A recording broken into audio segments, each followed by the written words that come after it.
نحمده ونصلی علی رسولہ الکریم، اما بعد۔ آج سورہ یاسین کی تلاوت ہوئی، سورہ صافات کی تلاوت ہوئی، سورۃ صاد کی تلاوت ہوئی اور سورہ زمر آدھی پڑھے گی۔ الحمدللہ 23 پارے مکمل ہو گئے۔ سورہ یاسین میں اللہ تبارک و تعالیٰ نے حکم دیا رسول اکرم صلی اللہ علیہ وسلم سے، وَاضْرِبْ لَهُمْ مَثَلًا أَصْحَابَ الْقَرْيَةِ، بستی والے لوگوں کی مثال بیان کریں ان مکہ والوں کے سامنے۔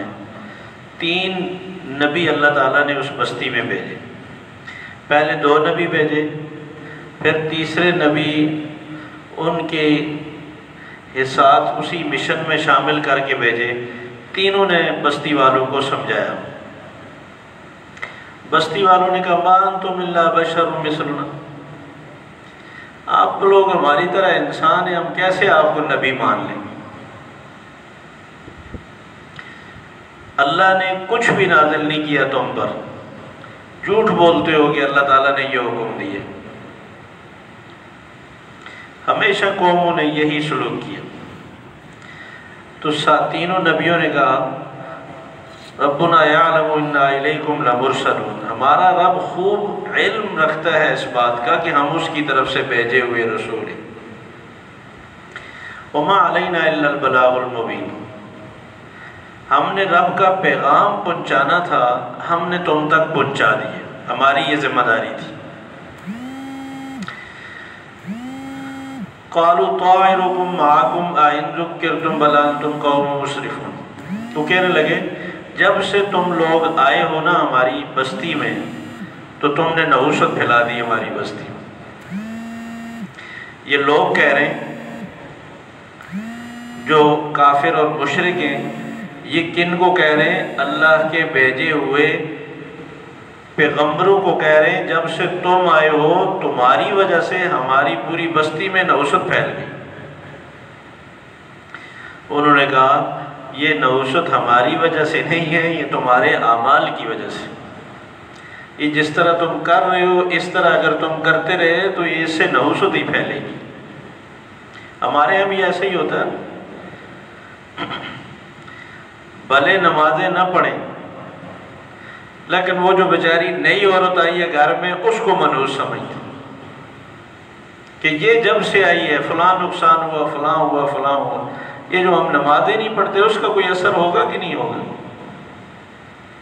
یہ جو ہم جھوٹ بولتے ہیں اس کا بھی کوئی اثر ہماری زندگی کے پر پڑے گا کہ نہیں پڑے گا؟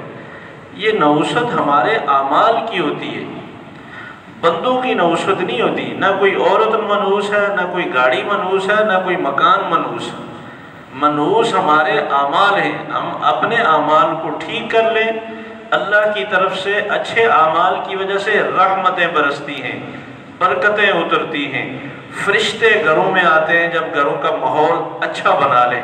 گھروں میں گانے چل رہے ہوں، ہر دیوار پہ تصویر لٹک رہی ہو، کسی عورت کے سر پہ کوئی چادر نہ ہو، رحمت کے فرشتے تو گھر میں نہیں آتے، پھر شیاطین دبا کے آتے ہیں۔ تو شیاطین جس گھر میں دبا کے آئیں وہاں رحمتیں نازل ہوں گی، تو وہاں تو نحوست پھیلے گی۔ ہم اپنے گھروں کا ماحول صاف کریں، صحیح کریں۔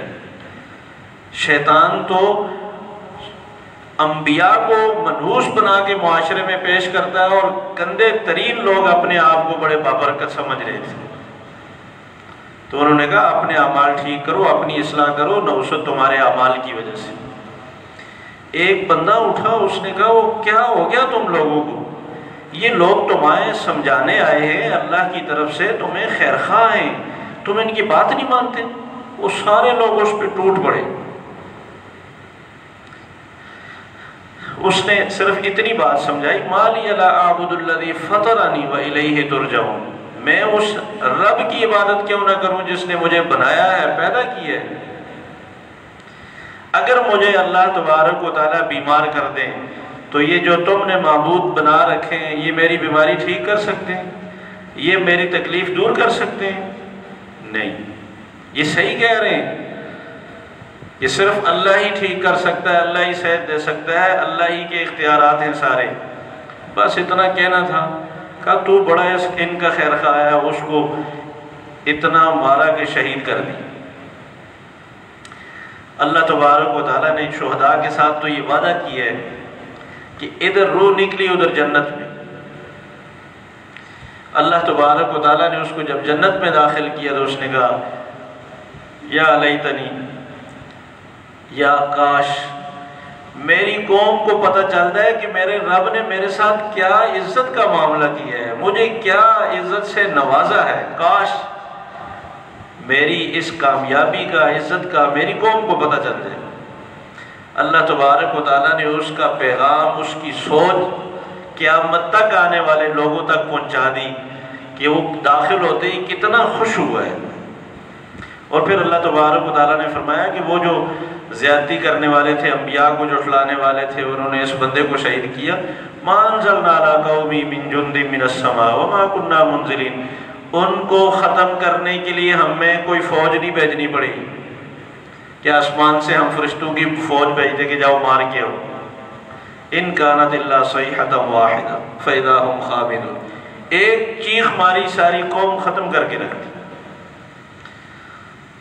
قل یا عبادی الذین، فرمایا کہ یا حسرۃ علی العباد ما یاتیہم من رسول الا کانوا بہ یستہزئون، افسوس اور حسرت ہے بندوں پر جب بھی ان کی اصلاح کے لیے ہم نے نبی بھیجا، قوم نے اس کا مذاق اڑایا۔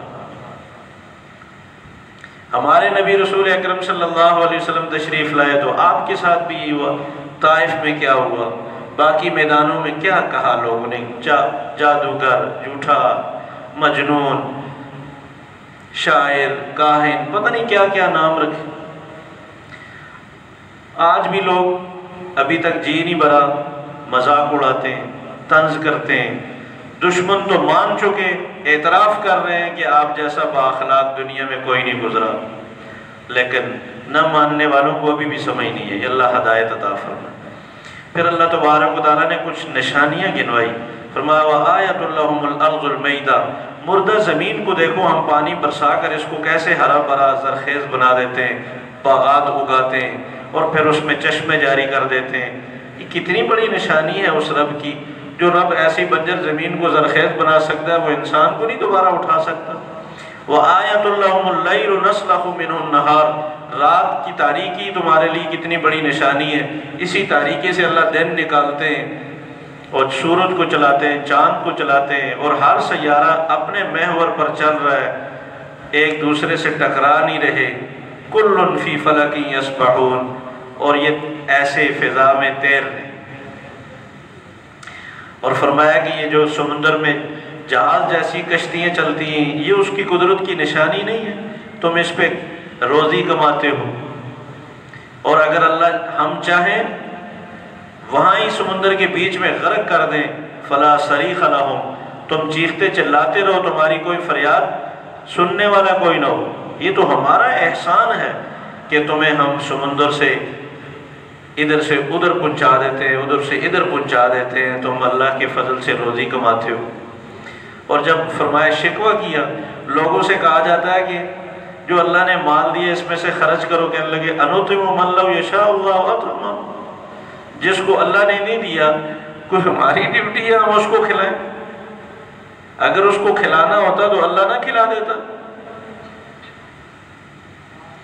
یہ اللہ تبارک و تعالیٰ کھلا سکتے ہیں، میرے اور آپ سے لے کر بھی ان کو دے سکتے ہیں۔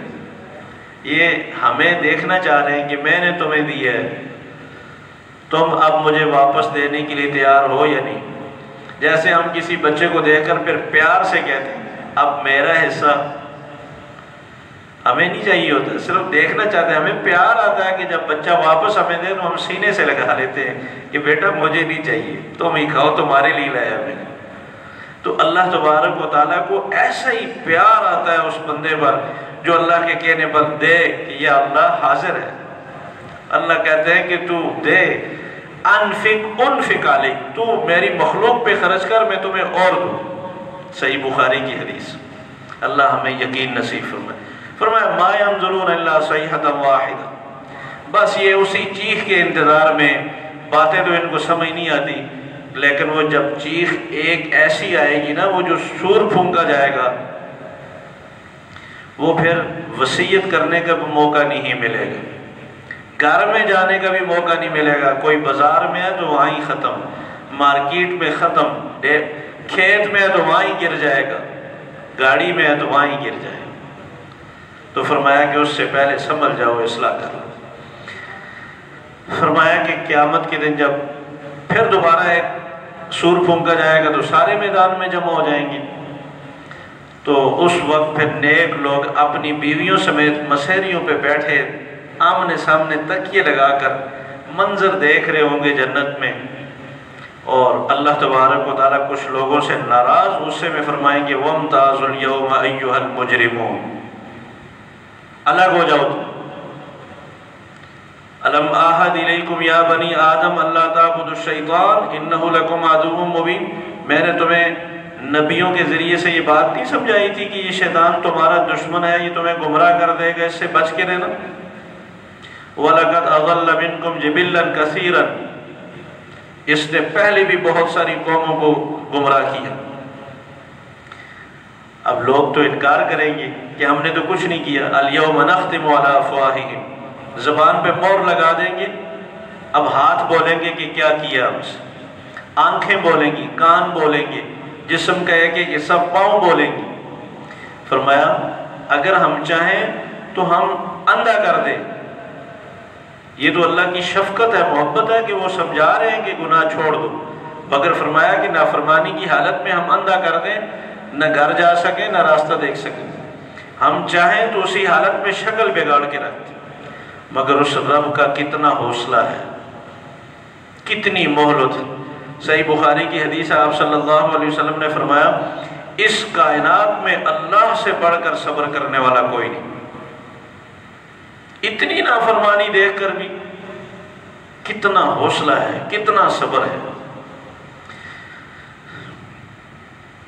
فرمایا یہ ساری نعمتیں گنوانے کے بعد فرمایا وَاتَّخَذُوا مِن دُونِهِ آلِهَةً لَعَلَّهُمْ يُنصَرُونَ، میری نعمتیں کھا کر استعمال کر کے پکارتے ہیں مشکلات میں، حاجات میں، تو میرے علاوہ اور معبود بنا رکھے ہیں، ان سے مانگتے ہیں، اس لیے کہ لَعَلَّهُمْ يُنصَرُونَ، کہ وہ ان کی مدد کریں گے۔ لَا يَسْتَطِيعُونَ نَصْرَهُمْ، وہ نہیں مدد کر سکتے، نہ ان کے بس اور اختیار میں کچھ ہے، اگر مدد کرے گا تو وہ رب ہی کرے گا۔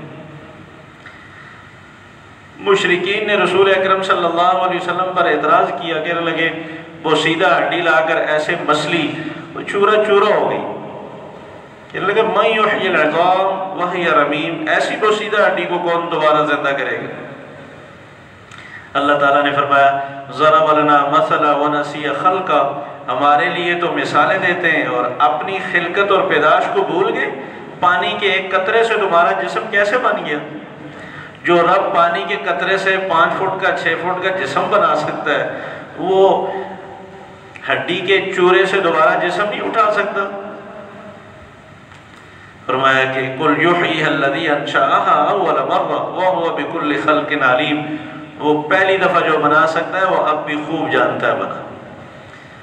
تم نے دیکھا نہیں فرمایا کہ ہم ہری لکڑیوں سے کیسے آگ پیدا کرتے ہیں، جب 2 لکڑیوں کو آپس میں ٹکرایا جائے اور تم ان سے اپنی آگ سلگاتے ہو، جو ہری پانی سے بھری ہوئی لکڑیوں سے آگ پیدا کر سکتا ہے وہ سیدھا ہڈی سے انسان کو نہیں اٹھا سکتا۔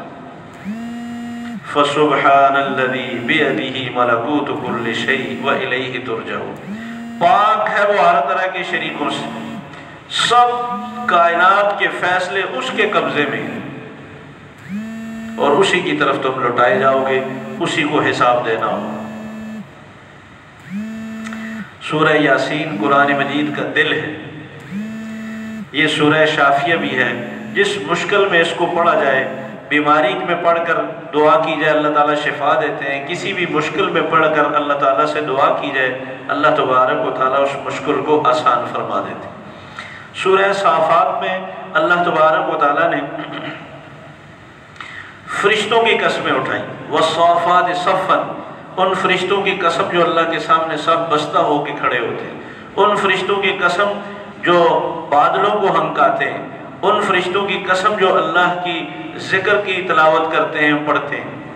ان الہکم لواحد، اللہ نے 3 قسمیں اٹھا کر فرمایا کہ تمہارا الہ ایک ہی ہے، اس کے ساتھ کوئی اور شریک نہیں۔ رب السماوات والارض وما بینہما ورب المشارق، جو آسمانوں کا رب ہے، زمینوں کا رب ہے، سارے مشرقوں کا رب ہے، وہ ایک ہے، اس کے ساتھ کوئی شریک نہیں۔ فرمایا کہ ہم نے اس آسمان کو ستاروں سے خوبصورت کیا، وَزَيَّنَّا السَّمَاءَ الدُّنْيَا، اور ہم نے خوبصورت بھی کیا، وَحِفْظًا مِّن كُلِّ شَيْطَانٍ مَارِدٍ، جو جنات شیاطین اوپر باتیں سننے کے لیے چوری کرنے آتے تھے، ہم نے ستاروں کے ذریعے سے ان راستوں کی حفاظت بھی کی کہ اب ستارہ ٹوٹ کر ان کو بھگاتا ہے اور جلا دیتا ہے۔ إِلَّا مَنْ خَطِفَ الْخَطْفَةَ فَأَتْبَعَهُ شِهَابٌ ثَاقِبٌ، جو کوئی بات سن کر بھاگے تو ستارہ جو شعلہ ہے وہ ٹوٹ کر اسے جلا دیتا ہے۔ دُحُورًا وَلَهُمْ عَذَابٌ وَاصِبٌ، ان کو دھکے مار مار کے اب بھگا دیا جاتا ہے، اب ان کو اوپر راستوں میں نہیں چھوڑا جاتا۔ اللہ تبارک و تعالیٰ نے ہمارے دین کی ہر طرح سے حفاظت فرمائی ہے، قرآن مجید کو بھی محفوظ رکھا، جنات کے لیے بھی اوپر جانے کے راستے بند کر دیے تاکہ اس وحی میں یہ ملاوٹ نہ کر سکے۔ پھر بھی آپ صلی اللہ علیہ وسلم نے فرمایا جو باتیں اکا دکا سن کر، اما عائشہ صدیقہ رضی اللہ تعالیٰ عنہ نے بھی کہا کہ یا رسول اللہ جو باتیں یہ بتاتے ہیں تو بعض باتیں بالکل ٹھیک ہوتی ہیں، آپ نے فرمایا وہ جو اکا دکا بات سن کے آگے وہ آگے کاہنوں کو بتاتے ہیں تو کاہن 100 باتیں ملا کر اور بات بتا دیتے ہیں، وہ جو ایک بات سنی ہے وہ تو ٹھیک ہوگی نا، باقی جھوٹ اپنی طرف سے ملاتے ہیں۔ تو اس لیے فرمایا کاہنوں کی کوئی بات کان نہ دھرو اور نہ ان کے پاس جاؤ، نہ ان سے کوئی بات پوچھو۔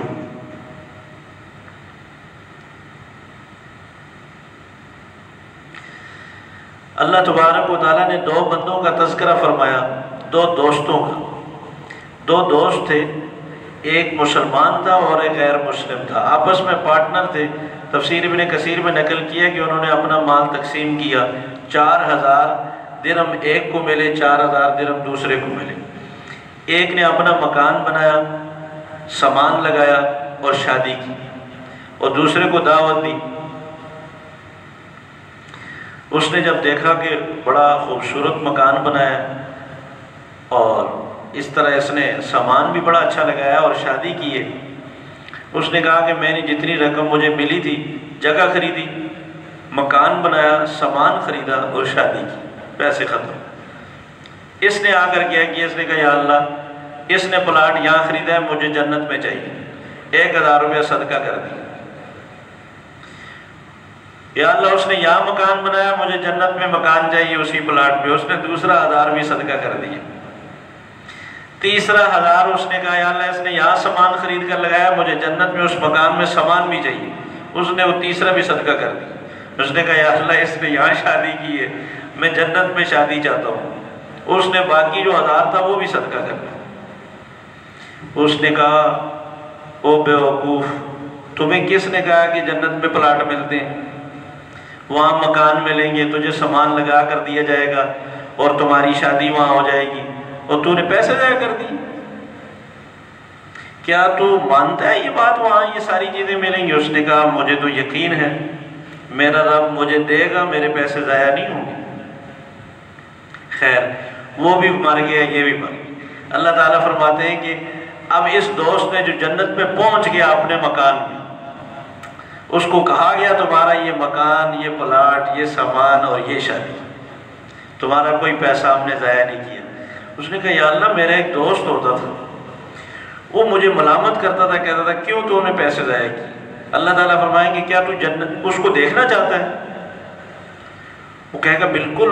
فَطَّلَعَ فَرَآهُ فِي سَوَاءِ الْجَحِيمِ، اب اللہ تبارک و تعالیٰ پردے ہٹائیں گے تو وہ جان کر دیکھے گا جو جہنم کے بیچ میں جل رہا ہو۔ وہ اس سے کہے گا قریب تھا کہ تو بھی مجھے بے دین بنا دیتا، جیسے تو مجھے ڈرا رہا تھا کہ تو نے پیسے ضائع کر دیے۔ لولا نعمت ربی لکنت من المحضرین، اگر میرے رب کا مجھ پر احسان اور فضل نہ ہوتا، مجھے رب ثابت قدم نہ رکھتا، تو میں بھی آج تیرے ساتھ جہنم میں ہوتا۔ اس میرے رب نے میری حفاظت کی اور مجھے اللہ نے جو کچھ میں نے کہا تھا وہ میرے ساتھ پورا کیا۔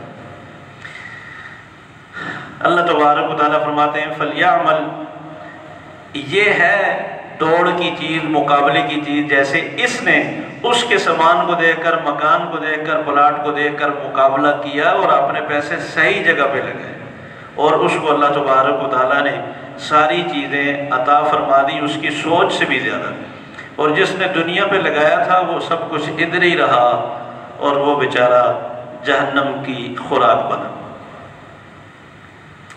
اللہ تبارک و تعالیٰ نے 7 واقعات ذکر فرمائے نبیوں کے۔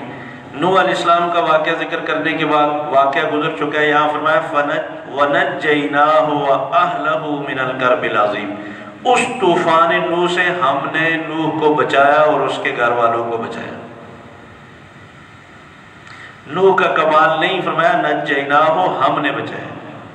چونکہ مشرکین کو یہ بات سمجھائی جا رہی تھی کہ دیکھو بچانے والے بھی مشکلوں میں اللہ ہے، اولاد دینے والے بھی اللہ ہے۔ نوح علیہ السلام کو ہم نے بچایا، ایمان والوں کی حفاظت ہم نے کی۔ ان کے بیٹے مسلمان نہیں ہوا، بیوی نہیں ہوئی تو وہ نہیں بچ سکے۔ نوح علیہ السلام نے تو دعا کی تھی مگر ہم نے روک دیا، ہم نے نہیں بچایا۔ ابراہیم علیہ السلام کو تم بھی مانتے ہو، ان سے تم مانگتے ہو اولاد۔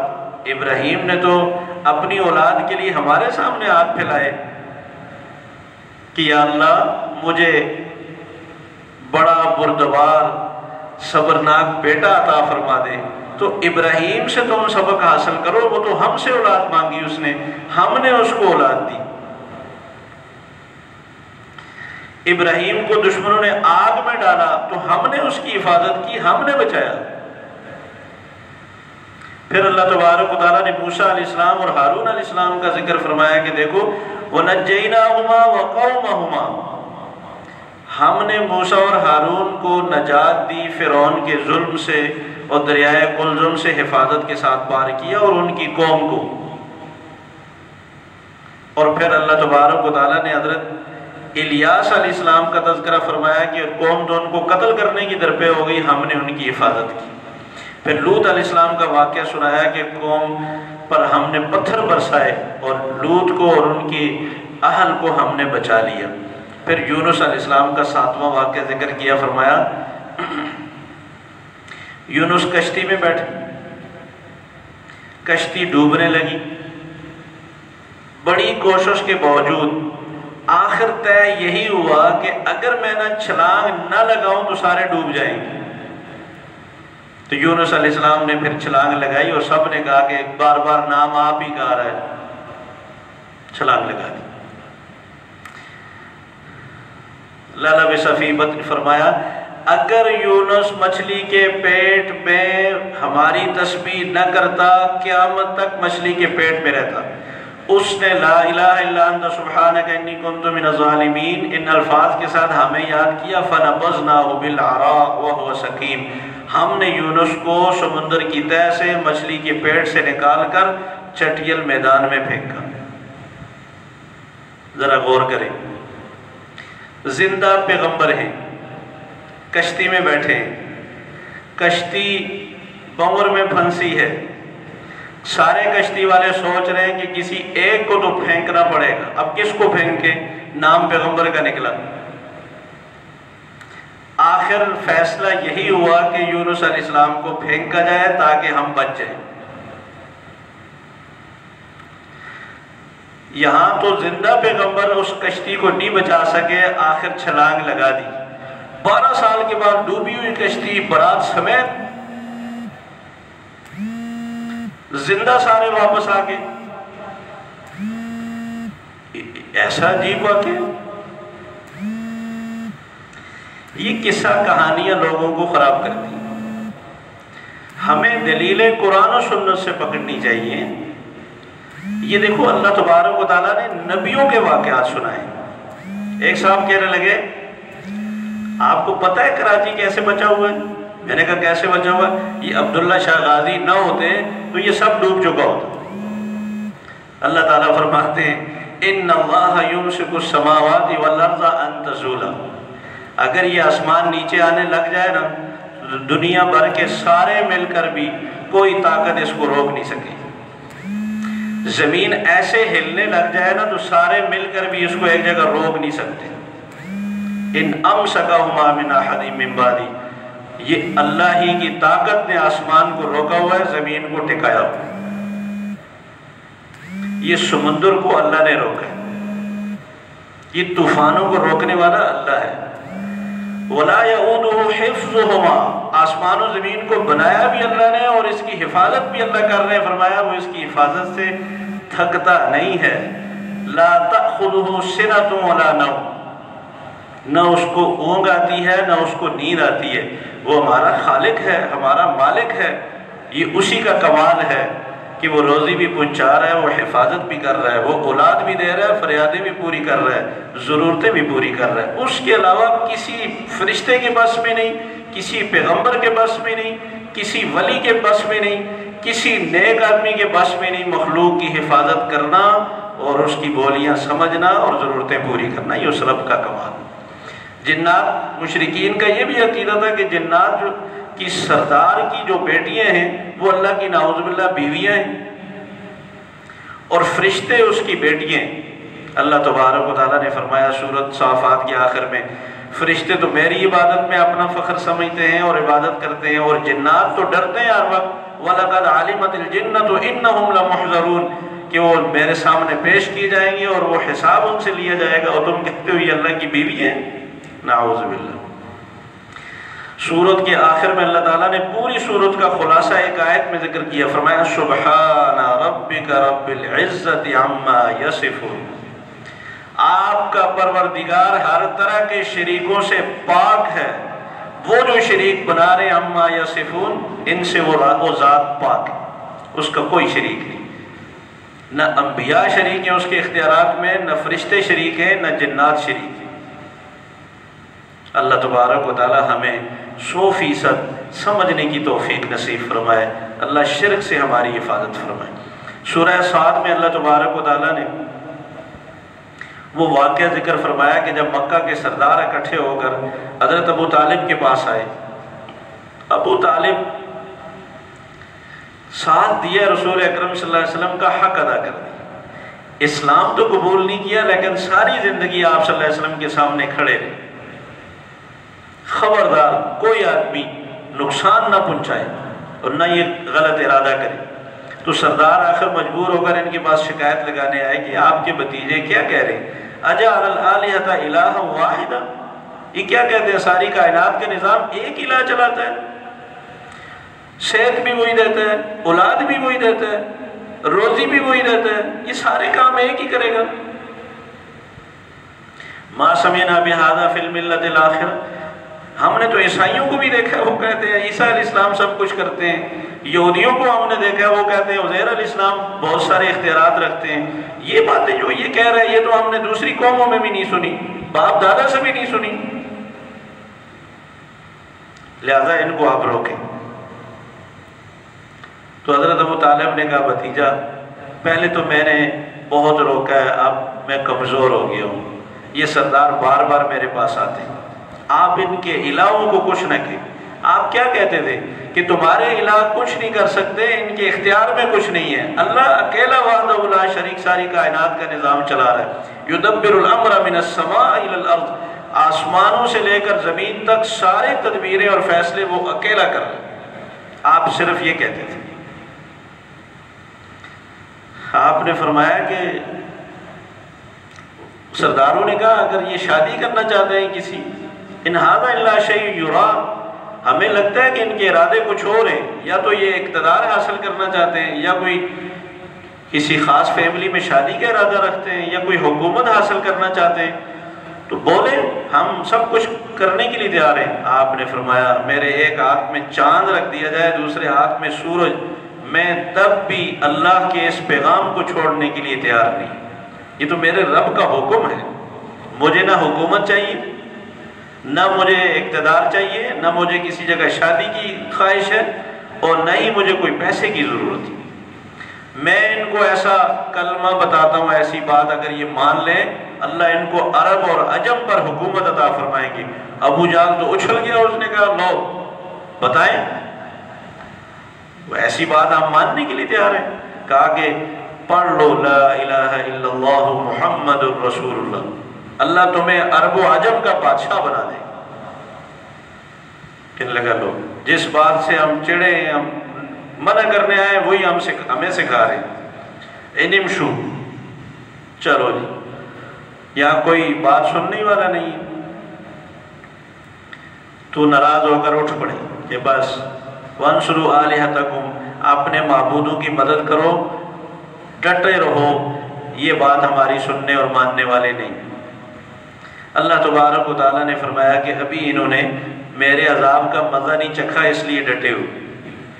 پھر اللہ تبارک و تعالیٰ نے نوح علیہ السلام کی قوم کا، ہود علیہ السلام کی قوم کا، صالح علیہ السلام کی قوم کا، ساری قوموں کے واقعات ذکر کر کے فرمایا ان کل الا کذب الرسل فحق عقاب، یہ ساری قوموں نے اپنے نبیوں کو جھٹلایا اور پھر اللہ کا عذاب ان پر آیا اور صفحہ ہستی سے مٹا دیے۔ تو اس قوم کا بھی پھر حشر یہی ہوگا، اور پھر وہی سردار جگہ جگہ مار دیے گی۔ داؤد علیہ السلام کا اللہ تبارک و تعالیٰ نے واقعہ سنایا۔ داؤد علیہ السلام نے ایک دفعہ خیال آیا کہ کتنی اچھی ترتیب ہے میرے گھر میں، 24 گھنٹے ہر وقت میری فیملی کا کوئی نہ کوئی بندہ عبادت میں مصروف ہوتا ہے، اتنی بڑی حکومت مصروفیات کے باوجود بھی عبادت میں سستی نہیں ہو رہی۔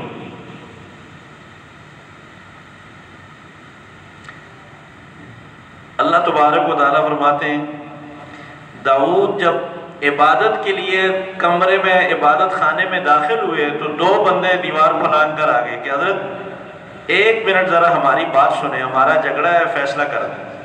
داؤد علیہ السلام نے فرمایا بولو۔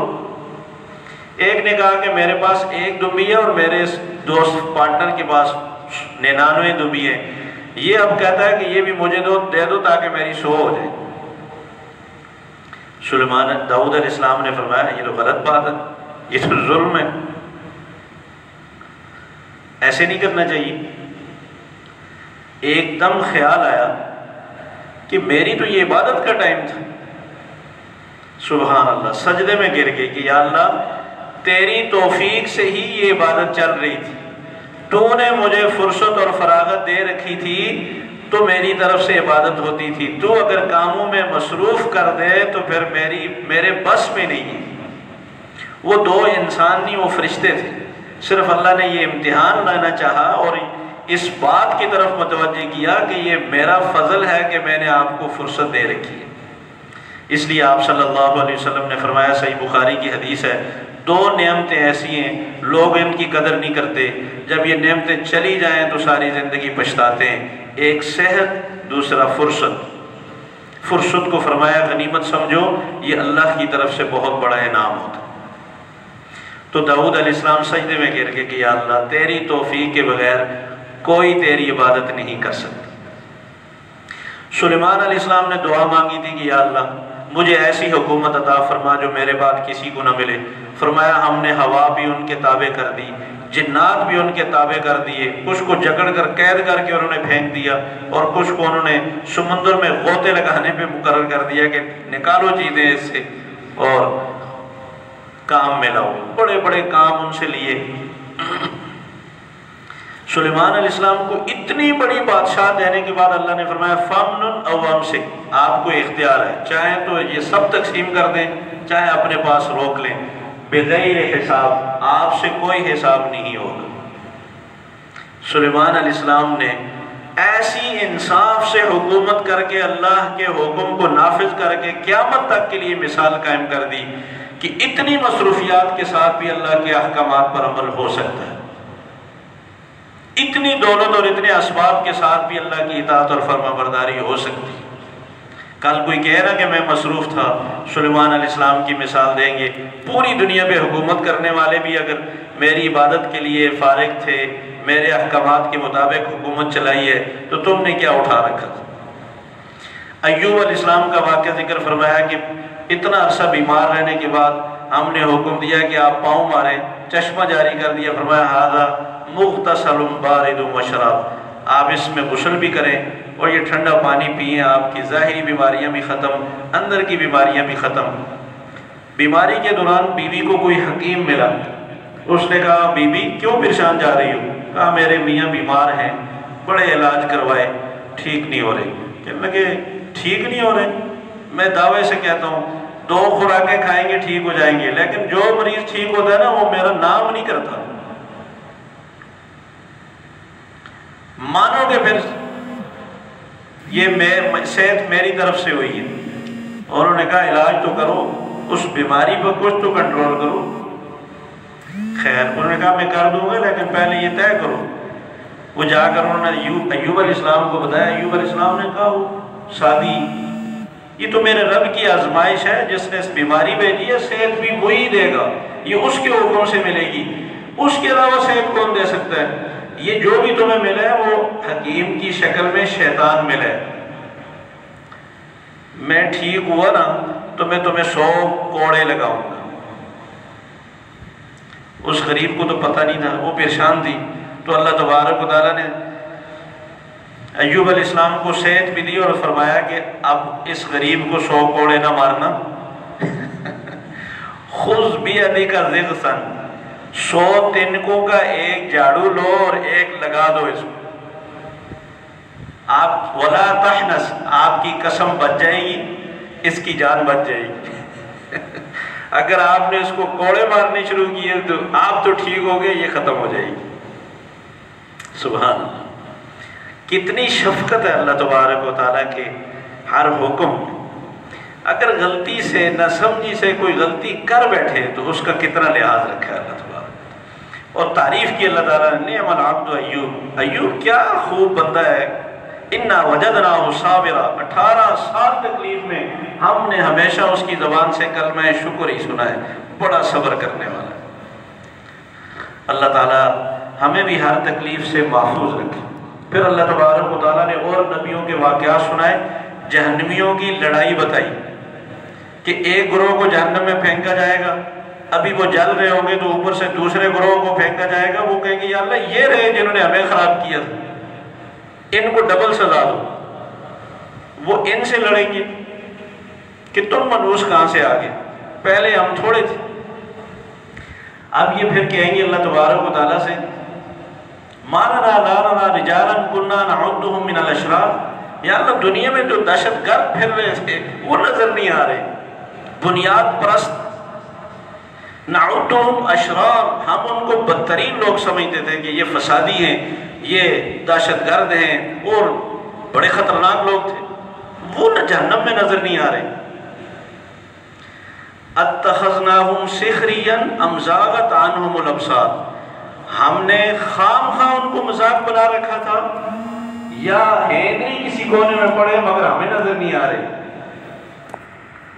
اللہ تبارک و تعالیٰ کی طرف سے کہا جائے گا تم نے اپنی اینک سے ان کو دہشت گرد بنایا ہوا تھا۔ عیسائی اور یہودی جو اس کو دہشت گرد کہیں تو وہ عیسائی تو نہیں ہوگا نا، وہ اس کو مسلمان ہی ہوگا۔ تم ان کو برا اور بدترین سمجھتے تھے، وہ جنت میں۔